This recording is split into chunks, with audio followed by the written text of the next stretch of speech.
had a 2-week break. I'm assuming Brian probably didn't review with you each week, keep you on top of things. But back to quiz time. So, what is the first commandment?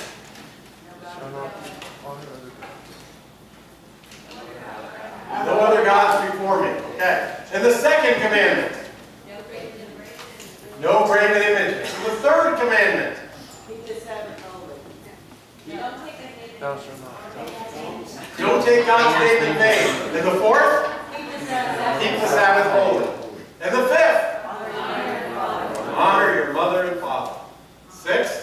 Thou shalt not commit murder. And seventh?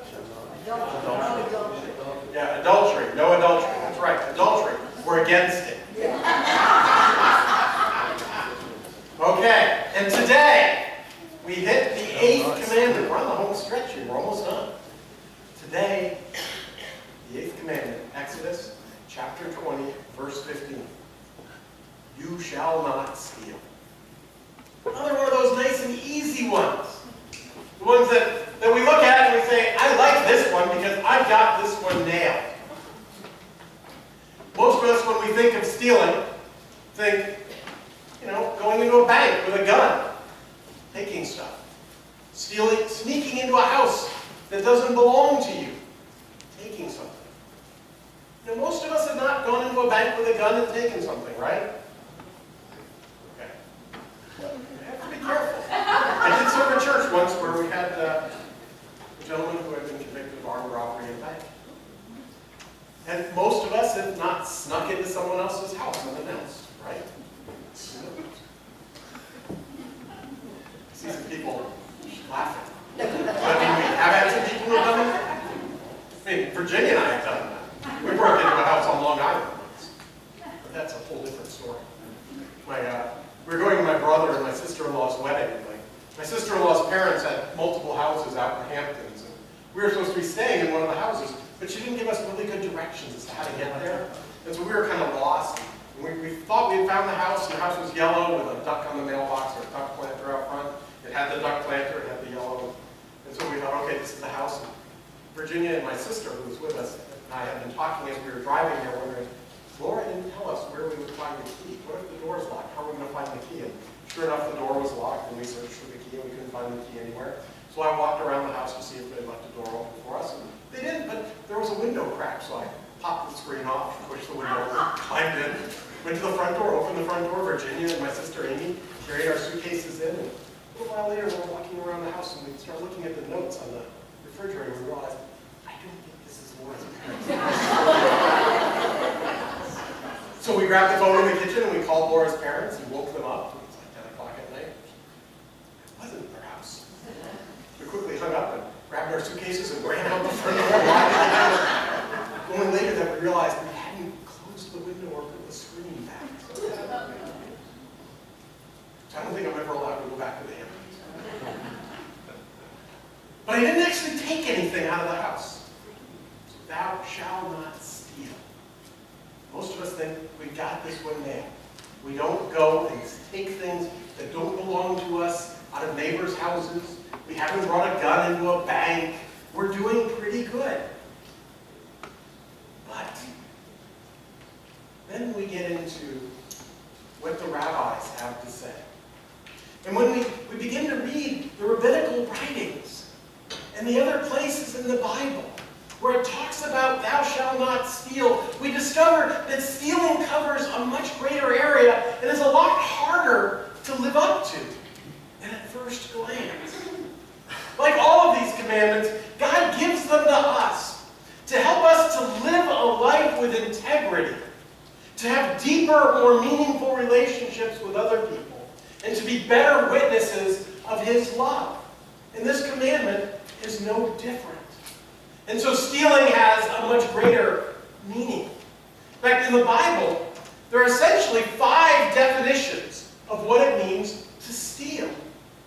Now, the first definition of stealing, and the oldest definition in the writings of the rabbis and in the writings in the first 5 books, is to steal a person's dignity. To treat someone as if they're worth less than they really are. And we as Christians believe that each person has sacred worth. Each person is created in the image of God. And to deny them the dignity they deserve is stealing from God, because it's denigrating the image of God in another person. And now, the earliest writings on this from rabbis, when they say thou shalt not steal, they frequently talk about thou shalt not steal a person, which brings it back to the sacredness of life and being made in God's image. And when you say thou shalt not steal a person, your first thought is slavery. And okay, I don't own a slave. I haven't taken anyone in slavery. I'm doing good. But no, thou shalt not steal a person. It talks about robbing someone of their future, robbing someone of their dignity. So when you gossip about someone, when you speak bad about someone, you're robbing them of their dignity. A wise person once said, you can steal everything I have and I can earn it back. But if you steal my good name, you've taken from me everything that I have. That's robbing someone of their dignity when you speak badly about them. And stealing someone's dignity actually can go beyond just an individual and become something with societies. Something that we are in danger of at times within our own society. And that would be if we treat another country as just a place to get their resources and steal their resources. It was really bad during the colonial period. But even today, when we view another country or another people as a source of cheap labor, because we don't have to pay them as much as we pay in our country because they're not as valuable as we are.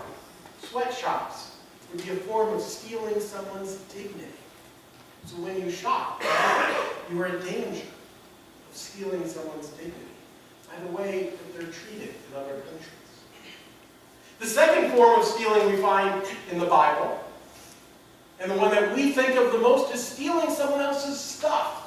Stealing physical property of someone. And this is the money stuff that we always think of. And most of us think that we're okay on this. But there's a lot of ways to fool ourselves into thinking, yeah, maybe we deserve it. Maybe it's not. It's okay to just take a little bit. And when we start to lie to ourselves, to fool ourselves on taking something, we begin to harm our own integrity and to fall. You know, stealing takes lots of different forms. One of the most common that we fool ourselves with is just straight stealing from your employer. Stealing from your employer. You know, according to the U.S. Chamber of Commerce, 75% of all employees will at some point steal from their employer. 75%.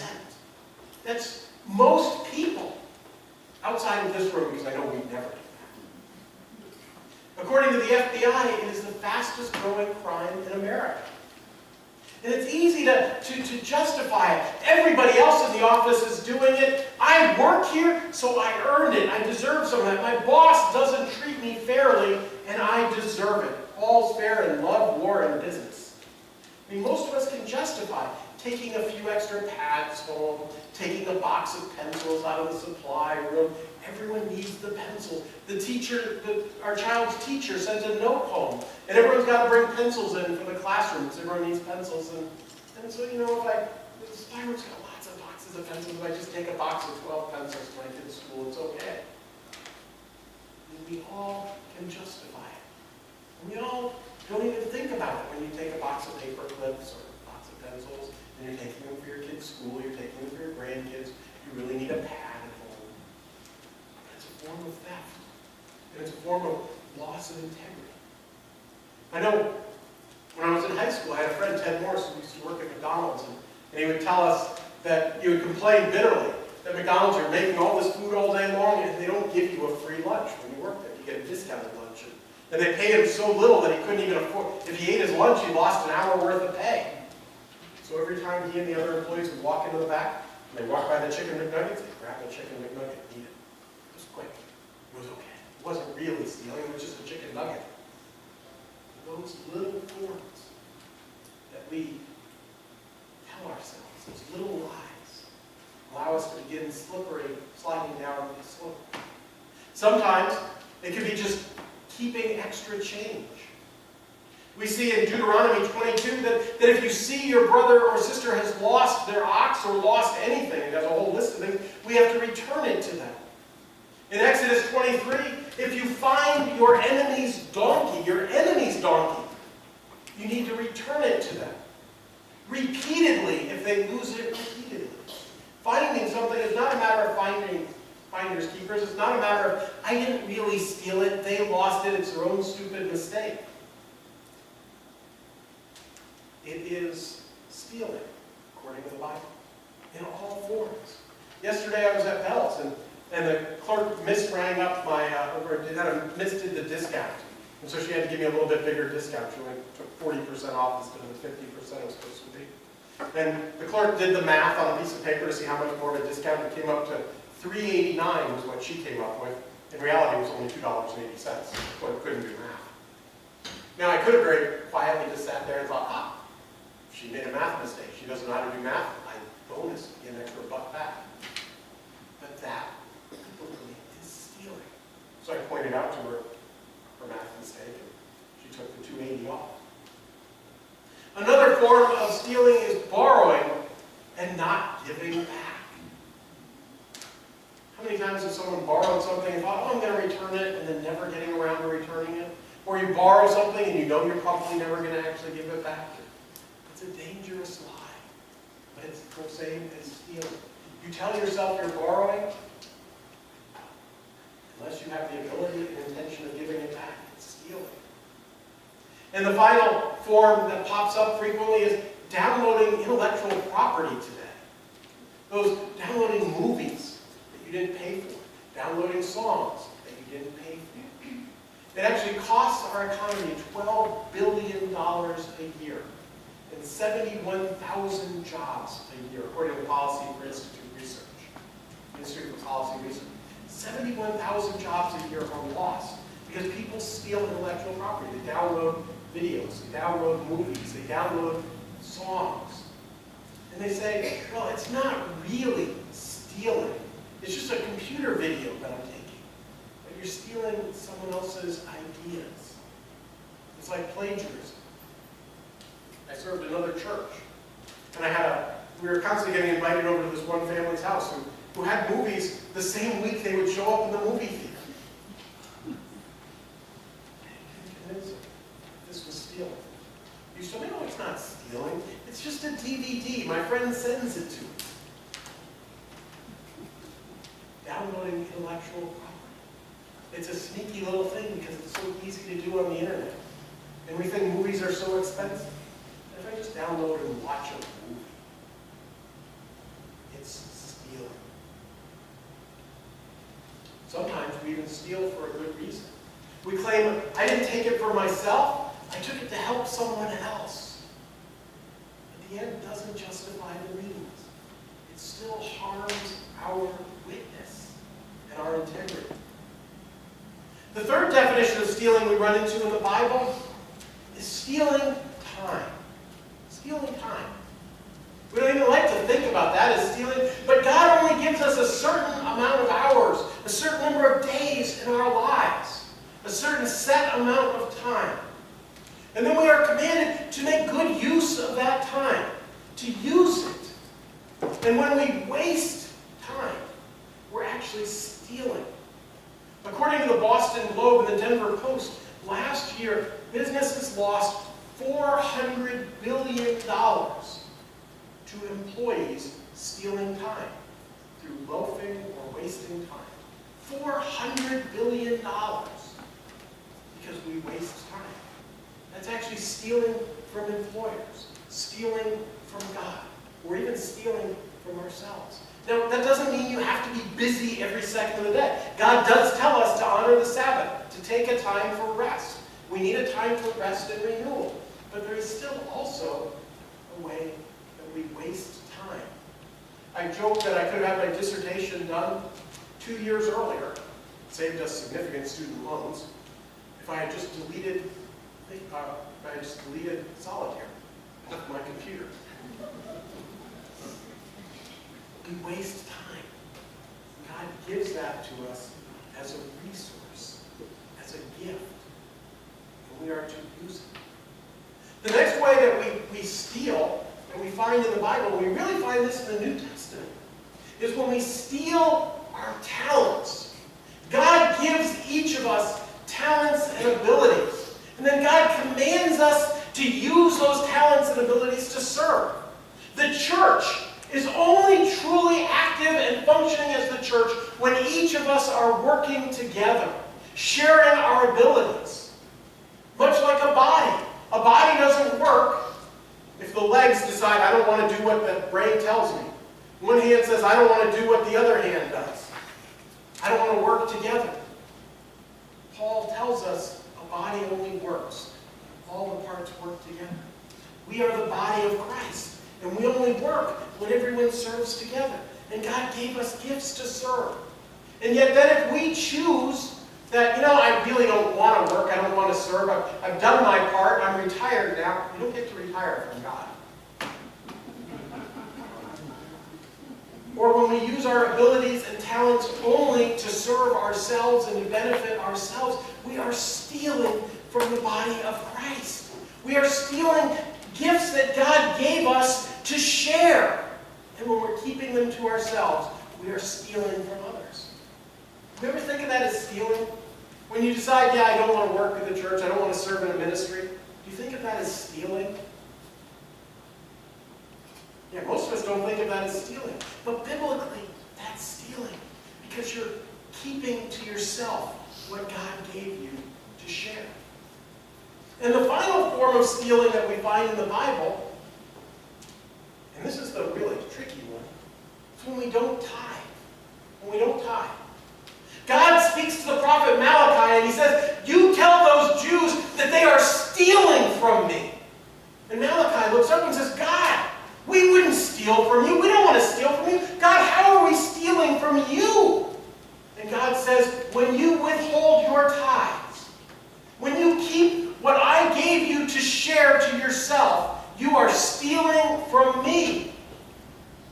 And God says, test me on this. Give your tithe. And see if I don't open the storehouses for you. See if I don't bless you. It's the only thing God said to test me on this. After he condemned the Israelites for stealing from him by not giving a tithe.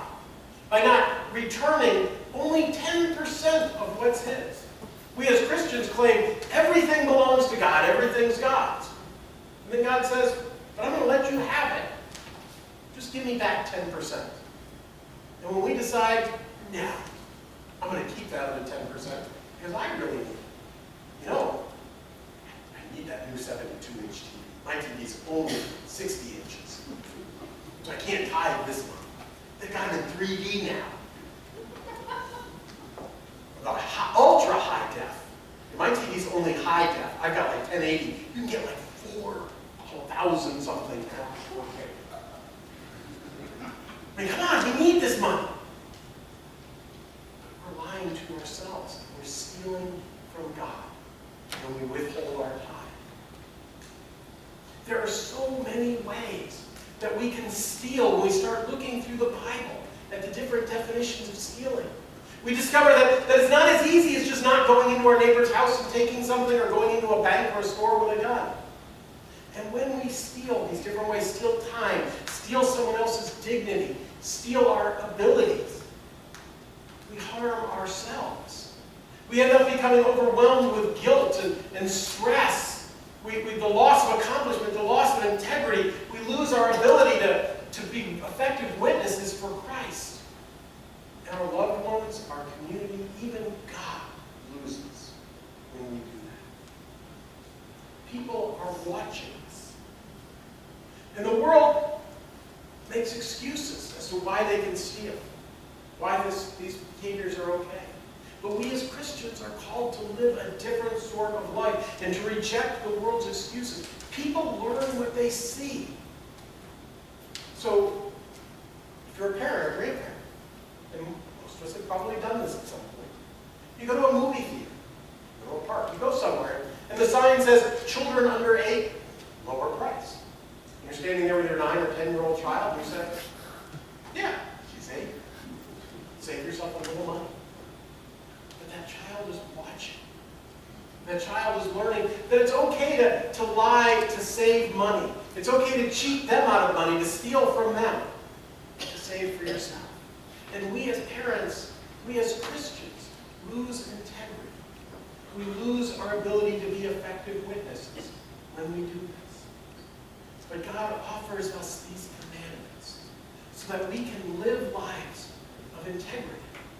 We can have deeper relationships as we treat each other with dignity and respect. How many of you, because I know no one here has done it, so I won't ask how many of you have done it, but how many of you have seen, you've been in a store, and someone's going to check out and they're talking on their cell phone the whole time they're checking out, ignoring the cashier, treating that cashier like they don't exist and they have no importance. It's robbing someone else of their dignity. God gives us these commandments so that we lift others up, have better, deeper, more meaningful relationships with each other, that we see the image of God, that we live a life of integrity, and we become more effective witnesses as we live a life filled with grace and love and meaning. Now God knows, Jesus knows, that this is not easy. We're all tempted to waste time at work. We're all tempted to take the box of pencils when our kids' school needs pencils. We're all tempted to skip doing ministries and stay at work a little extra, earn a little extra. We're all tempted to do these different things. And Jesus knew those temptations would be deep. So on the night that he gave himself up for us, for our lives, Jesus Christ took bread and wine. And he took the bread, and he blessed it, and he offered it to God. And then as he broke it, he said to his disciples, take this and eat this, for this is my body broken for you. Pure and sinless, broken for you. And as the supper was ending, he took the cup, and he gave thanks over the cup, and he held it aloft, offering it to God. And then he offered it to his disciples. He said, take this and drink of this. For this is my blood. This is the cup of the new covenant, the cup of salvation, the cup of forgiveness. As often as you gather as my people, do this in remembrance of me. So today, as we gather here, we have these gifts of bread and wine. Christ's body and his blood. Christ's grace and love. To sustain us, to connect us with him and with each other. To give us strength to live out our calling as his people. This is a means of God's grace to strengthen us for the journey, that we might live out these 10 commandments. Let us pray. Holy and living Lord, Lord, pour out your Holy Spirit on these gifts of bread and wine, making them be for us Christ's body and blood, that we might be for the world Christ's body, redeemed by his blood. Lord, make us one in union with your Son, Jesus. Lord, make us one in union with each other. Lord, make us one in ministry to the whole world, until Christ comes again and we can feast at his heavenly banquet table.